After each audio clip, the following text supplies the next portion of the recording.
샬롬, 수요 가정 예배에 오신 사랑하는 성도님들을 주님의 이름으로 축복합니다. 오늘은 태풍 가운데서도 예배의 자리를 지켜주시는 성도님들을 먼저 축복하기 원합니다. 가정과 삶 속에 하나님의 은혜가 가득하기를 주님의 이름으로 축복합니다. 신학을 공부하던 신학생이 아내와 두 아들을 남긴 채 세상을 떠나게 됩니다. 그러나 안타깝게도 그 아픔보다 더 큰 아픔이 연이어 다가오게 됐죠. 그것은 신학생이었던 남편이 그만 그 당시에 갚기 어려운 거역의 빚을 지게 된 것입니다. 그 빚으로 말미암아 빚쟁이가 찾아오게 되고 빚을 갚으라고 독촉하게 되어지죠. 여기에 몇 가지 문제가 발생됩니다. 빚을 갚을 힘이 없었다라는 것이고, 둘째, 빚을 갚지 못하면 두 아들을 종으로 내줘야 한다라는 것입니다.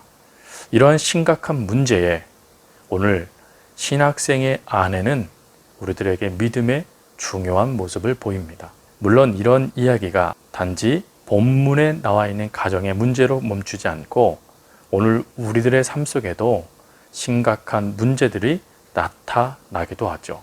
그러면 우리는 이런 문제들 가운데 어떻게 이 문제를 해결해 나아갈 수 있을까요? 도대체 어떻게 하면 이 문제들이 풀릴 수 있을까요? 오늘 그것에 대하여 본문은 두 가지를 우리들에게 말씀해 주십니다. 첫 번째, 부르짖어라 라는 것이죠. 1절에 보면 한 여인이 엘리사에게 부르짖습니다. 남편은 죽고 빚만 남았는데 두 아들을 뺏기게 된 그 상황에 부정적인 태도를 표현할 수 있었습니다. 하나님을 원망할 수도 있었죠. 그러나 그녀는 엘리사를 찾아갑니다. 엘리사를 찾아간 것은 사람의 방법을 찾지 않고 하나님의 방법을 찾았다라는 뜻입니다.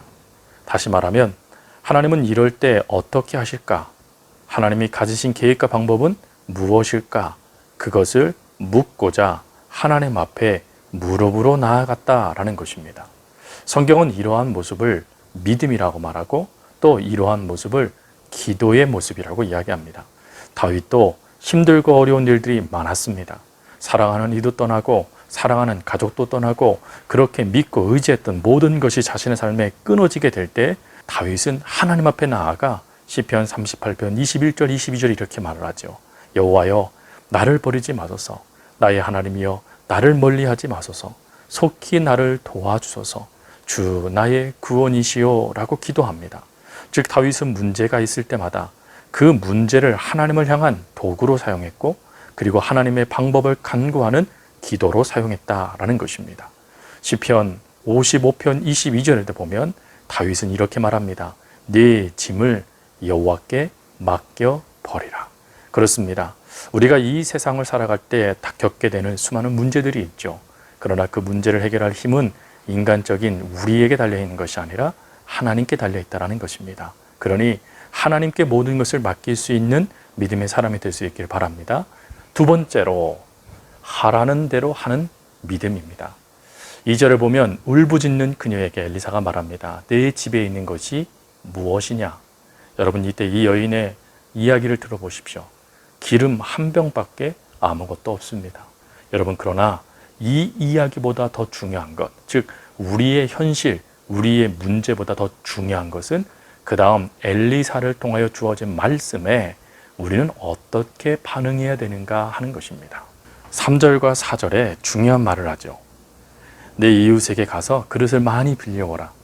그리고는 거기에 기름을 부으랍니다. 여러분 기억하셔야 될 것, 기름 한 병밖에 없습니다. 즉 그릇을 많이 빌려와도 기름 한 병에서 부어질 기름의 양은 결론은 한 병밖에 없죠. 그러나 이 소꿉장난과 같은 이 말에 이 여인의 반응을 보십시오.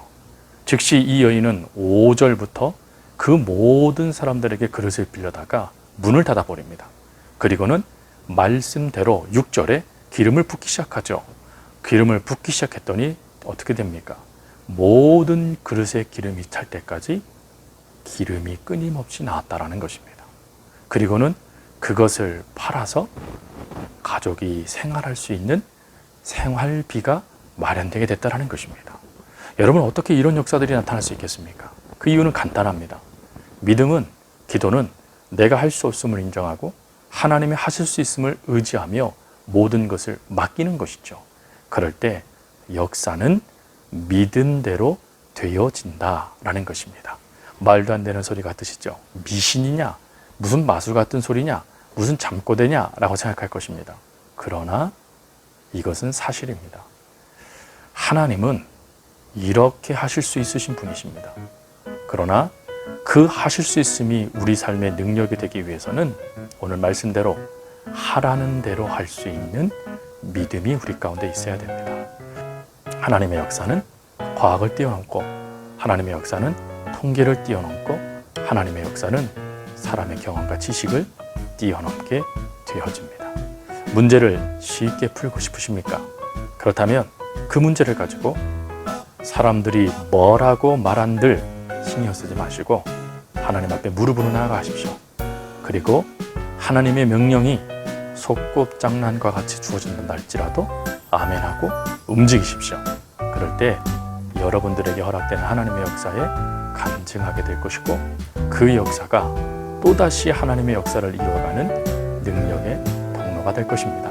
그 은혜가 우리 사랑하는 성도님들 가운데 있어지기를 주님의 이름으로 부탁드립니다.